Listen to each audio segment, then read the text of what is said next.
Hey guys, it's me, Boy Jr., and welcome to the video. I managed to find 5 short horror stories off Reddit for you guys to consume and hopefully enjoy.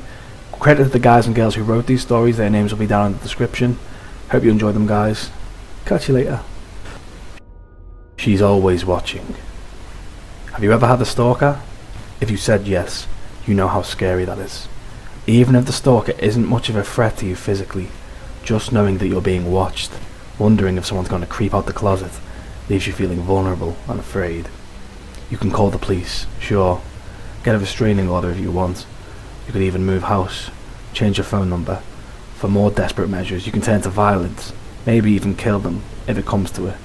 The point is, you have options. But what do you do when your stalker isn't alive?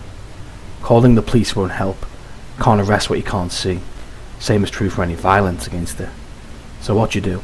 In my case, I've had my ghostly stalker since I was about 9. I won't go into all the times she's terrified me to death, or the times that I've begged my parents to make her go away. Believe me, it was a hard few years of doctors, medication and bedwetting before I learned that pretending she wasn't there was probably the best course.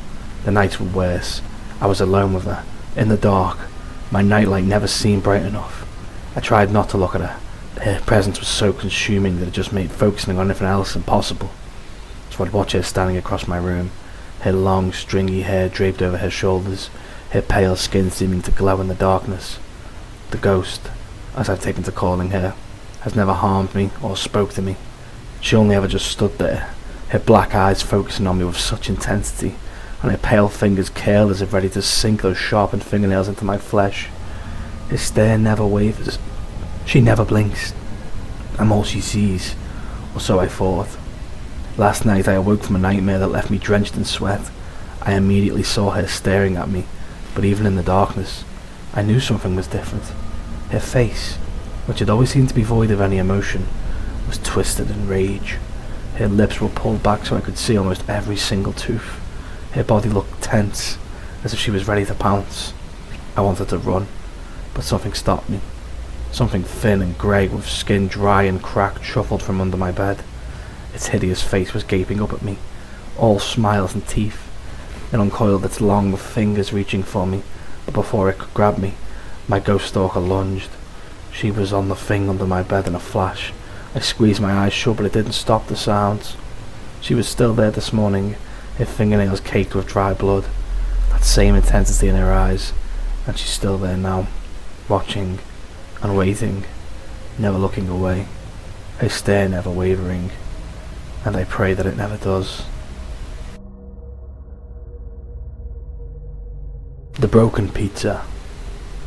My old man was a pizza guy, best pizza guy there was. In the old country, my granddad, Angelo, had found out the secret to making the best pizza, and he'd written it in blood. Pops carried a little note with him everywhere he went. I still remember looking at the flaky brown scribbles on that yellow paper. I asked my pops what language it was in, since it wasn't written in Italian, but he shook his head and told me that the pizza guy never asks any questions. I was 13 years old when my old man first put some pizza dough in my hand.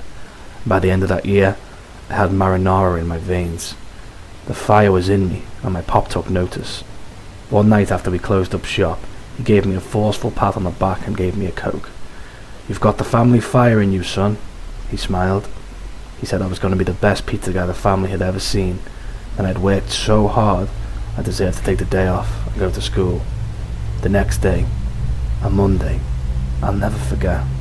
While I was at school, my father and all my brothers died in a pizza oven fire. I still remember running to the restaurant, embers crackling beneath my feet, searching for my old man amongst the smouldering timber. I thought I heard him somewhere beneath the rubble. As I dug deeper and deeper into the scorching debris with my rapidly blistering hands, I found his fist jutting upwards.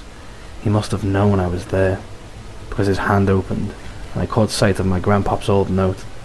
But before I could reach out and grab it, something from below shook the ground. I sprang to my feet as my old man's hand got sucked below ground, still holding the note, leaving me, alone in our restaurant. The broken pizza. Homeschooled. I remember what school was like before I was homeschooled.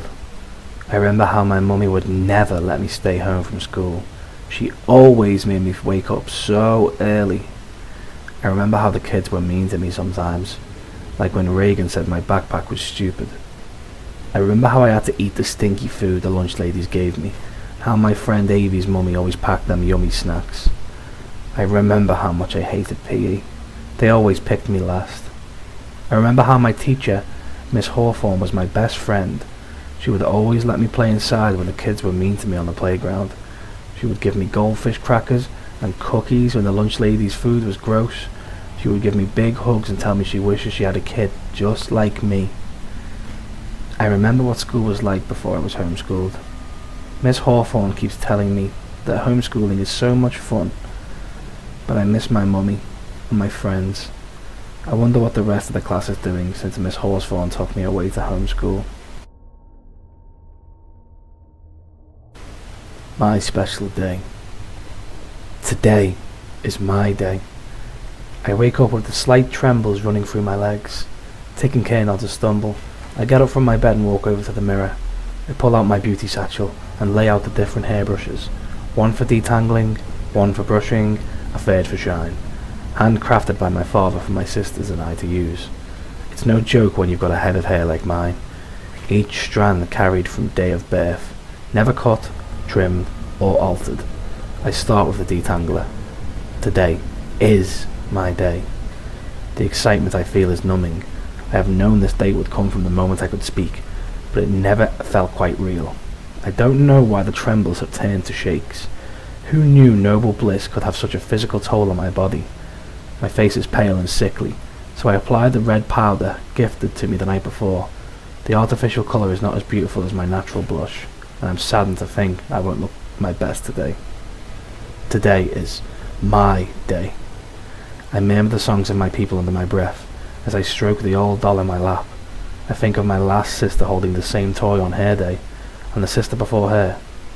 I just know on their days they had seemed a lot more mature than I feel. Silent tears fall on the fabric of the wooden doll's dress, and I start to gasp for air. The honour is too great.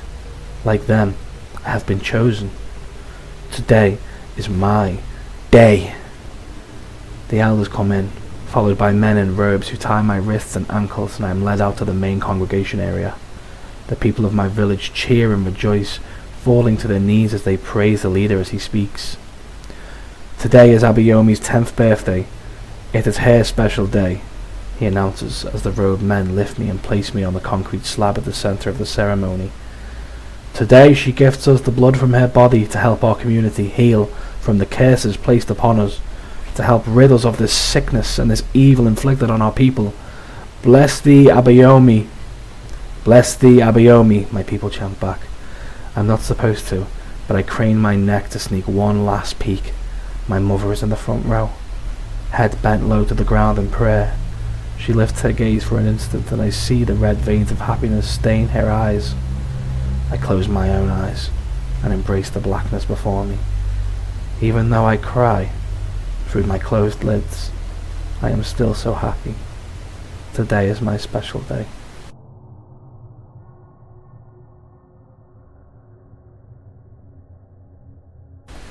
Gravity. Gravity can be unforgiving. It doesn't give a damn if you're 2 feet above ground or 200 feet. It will bring you down either way. It also doesn't give a damn if there's something heavy or light above you. It will bring that thing crashing down upon your head. Gravity didn't give a damn about Kelly either. When Kelly jumped from the aeroplane and her parachute didn't open, gravity didn't give a damn that Kelly had a family. It didn't give a damn she had friends. And it certainly didn't give a damn that Kelly didn't want to die. Gravity just wanted Kelly to come down to the surface as fast as possible, even if her parachute hadn't opened.